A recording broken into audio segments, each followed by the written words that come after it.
Hey, it's Nick and Leonidas and Griffin with the Versatile's Happy Home team. And ho, ho, ho, holy crap, how's it almost Christmas?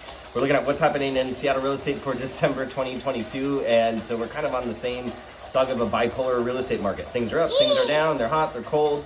So earlier in the week, there was some positive news. The inflation data came in lower than expected. And then they thought that, hey, that might lead to a rally, some positive sentiment going into the end of the year and the beginning of the year.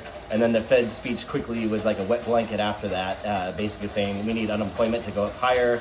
Rates probably end up going higher than expected as well. So with that, we've seen this week kind of take a bit of a tumble in the stock market. But other tumblings that happen in a positive way has been mortgage rates. They've gone down 4 weeks in a row. They're averaging about 6.3% right now.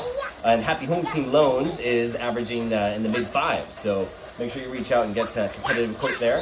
Home prices are pretty much flat year over year, although they are down month over month.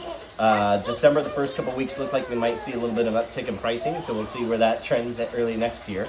And then there are increased loan limits for King, Snohomish, and Pierce County up to $977,000. So that means you can now buy over $1 million home with as little as 5% down. So there's also new landlord laws passed in 5 cities in King County that kind of change how much notice you need to give before you can raise rents, among other things for credit and qualifying as well. So if you have any questions about what's happening in the market, feel free to call, text, visit